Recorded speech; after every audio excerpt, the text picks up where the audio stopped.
Palakkad deal എന്ന് പറഞ്ഞ കോൺഗ്രസ് കിടന്ന് കരഞ്ഞുകൊണ്ടിരിക്കുന്നുണ്ട്. കാരണം ഇതിന് കാരണം എന്താ വെച്ചാൽ, ഒരു രമേശ് പിഷാരടി മോശം സ്ഥാനാർത്ഥി ആയതുകൊണ്ടല്ല ഇവരങ്ങനെ പറയുന്നത്. അതായത് അത് പാലക്കാട് ഡീലിന്റെ പ്രശ്നമല്ല. NMR റസാഖ് പറഞ്ഞ ഒരു പൊതു സ്വാതന്ത്ര്യം നിർത്തിയപ്പോൾ പാലക്കാട് ടൗണിലുള്ള വോട്ട് മറിയുമോ, മുനിസിപ്പാലിറ്റിയിലുള്ള വോട്ട് മറിയുമോ എന്നുള്ളൊരു പേടി ഭയങ്കരമായിട്ട് തട്ടി. LDF മറിഞ്ഞു കഴിഞ്ഞാൽ പെട്ടു. പ്രാരി, മാത്തൂര്, കണ്ണാടി ഈ പഞ്ചായത്തിലെ വോട്ടുകൾ കംപ്ലീറ്റ് എന്തായാലും LDF തന്നെ കിട്ടും. അവിടെയൊന്നും കാര്യമായിട്ട് ബി ജെ പിക്ക് വോട്ടൊന്നും കൂടുതലായിട്ട് കിട്ടില്ല. LDF UDF അവിടെ വോട്ട് കിട്ടുന്നത്. പ്രാരി പഞ്ചായത്തിലാണ് എപ്പോഴും UDF അവിടെ നിന്ന് വോട്ട് മറിഞ്ഞ് ജയിക്കാനുള്ള ചാൻസിലേക്ക് എപ്പോഴും പോകുന്നത് പ്രാരി പഞ്ചായത്തിലാണ്. അപ്പോൾ ഈ 3 പഞ്ചായത്തുകളിലെ വോട്ടുകൾ പ്രാരിയിൽ ഇപ്പോൾ UDF തമ്മിൽ അടിയും പ്രശ്നങ്ങളും കാര്യങ്ങളുമാണ്, ഒത്തൊരുമയില്ല. അപ്പോൾ അതുകൊണ്ട് ആ വോട്ടും മറിയോ എന്നുള്ള പേടി ഇവർക്കുണ്ട്.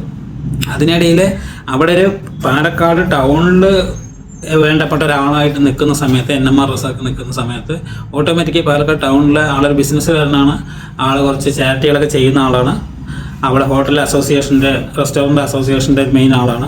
അപ്പോൾ അങ്ങനെ ആകുന്ന സമയത്ത് ഓട്ടോമാറ്റിക്കായിട്ട് വോട്ടുകൾ മറിഞ്ഞു കഴിഞ്ഞാൽ പാലക്കാട് ടൗണിലുള്ള വോട്ട് പിന്നെ ബി ജെ പി വോട്ട് കൂടി ചിലപ്പോൾ NMR റസാഖിന് കിട്ടുക, അല്ലെങ്കിൽ ന്യൂനപക്ഷ വോട്ട്, മുസ്ലിംസ് വോട്ട് എല്ലാം റസാഖിന് പോയാൽ അവിടെ ചിലപ്പോൾ BJP ജയിക്കാൻ ചാൻസ് ഉണ്ട്, അല്ലെങ്കിൽ LDF തന്നെ ജയിക്കാൻ ചാൻസ് ഉണ്ട്.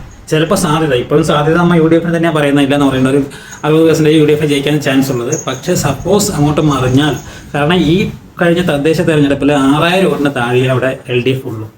UDF 1ാം സ്ഥാനവും LDF 2ാം സ്ഥാനവും വന്നിരിക്കുന്നത്, അല്ലെങ്കിൽ LDF 3ാം സ്ഥാനത്തേക്ക് പോകുന്നതാണ്. ഈ തദ്ദേശ തെരഞ്ഞെടുപ്പിൻ്റെ ഗണത്തിലാണല്ലോ സതീശൻ എപ്പോഴും പറഞ്ഞുകൊണ്ടിരിക്കുന്നത് 100 സീറ്റ് നടന്ന്. തദ്ദേശ തെരഞ്ഞെടുപ്പിൻ്റെ ലെവലിൽ നോക്കുമ്പോൾ പോലും 100 സീറ്റ് പോയിട്ട് 80 സീറ്റ് പോലും കിട്ടില്ല ജയിക്കുകയാണെങ്കിൽ. ഈ ഭരണത്തിൽ വരികയാണെങ്കിൽ ഏറിപ്പോയ 72-75 സീറ്റിനകത്തെ ഭരണം ആര് ഭരിക്കുകയാണെങ്കിലും കിട്ടാൻ ചാൻസ് ഉള്ളൂ. അതുകൊണ്ടാണ് ഇവർക്ക് ഈ 10 വർഷം LDF ഭരിച്ചിട്ടും അവരുടെ ഒരു കാര്യവും പറയാനില്ലാത്തതുകൊണ്ടാണ് ഡീൽ ഓർ നോ ഡീലിൽ ഇപ്പോഴും നടക്കുന്നത്.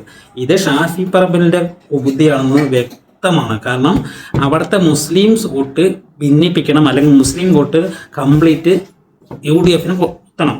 കാരണം അവിടെ BJP ജയിക്കും എന്ന് ഒരു വസ്തുത അവിടെ പറഞ്ഞ് പരത്തണം. BJP ജയിക്കുന്നത്, BJP ജയിക്കാൻ അവിടെ ഒരു ചാൻസും ഇല്ല. കാരണം BJPക്കാരൻ്റെ ഏറ്റവും വലിയ സ്ഥാനാർത്ഥിയാണ് മെട്രോമാൻ ശ്രീധരൻ. ആ മെട്രോമാൻ ഒരു 50,000 വോട്ട് അവിടെ കിട്ടിയിട്ടുള്ളൂ. അപ്പോൾ പോലും 3000 സംതിങ് വോട്ടിന് ഷാഫി പറമ്പിൽ ജയിച്ചിരിക്കുകയാണ്.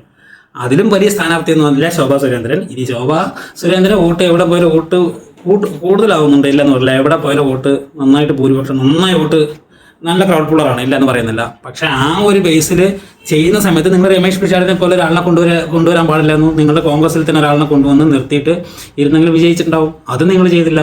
എന്നിട്ട് നിങ്ങളിപ്പോൾ ഡീല് പറഞ്ഞു, നിങ്ങൾക്ക് തോൽവി മണത്തു.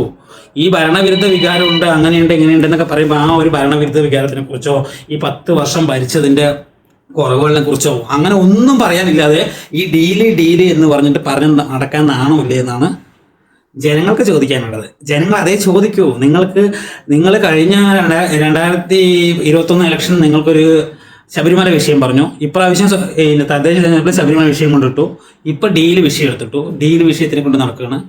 ഇത് എന്തിനാണ് ഡീല്? നിങ്ങൾക്ക് വേറെ വിഷയങ്ങളൊന്നുമില്ല. ജനങ്ങൾക്ക് ആവശ്യമുള്ള വിഷയങ്ങളോ ജനങ്ങളുടെ കാര്യങ്ങളോ ഒന്നും പറയാനില്ല. നിങ്ങൾക്ക് BJP CPM ഡീല് വേറെ ഒരു കാര്യം പറയാനില്ല. ഈ ഡീല് ഇവർ പണം കൊടുത്ത്, പൈസ കൊടുത്ത്, അല്ലെങ്കിൽ അങ്ങോട്ടും ഇങ്ങോട്ടും ഡീല് ചെയ്യേണ്ട ആവശ്യമൊന്നുമില്ല. BJPക്കാർക്ക് എന്താ ആവശ്യം? കോൺഗ്രസ് മുക്ത ഭാരതം. CPM എന്താ ആവശ്യം? അവർ ഈ പ്രാവശ്യം ഭരണത്തിൽ വന്നേ പറ്റൂ. കാരണം ഇല്ലെങ്കിൽ അവർക്ക് ഇന്ത്യയിൽ വേറെ എവിടെയും ഭരണത്തിലില്ല, അവർക്ക് വന്നേ പറ്റൂ.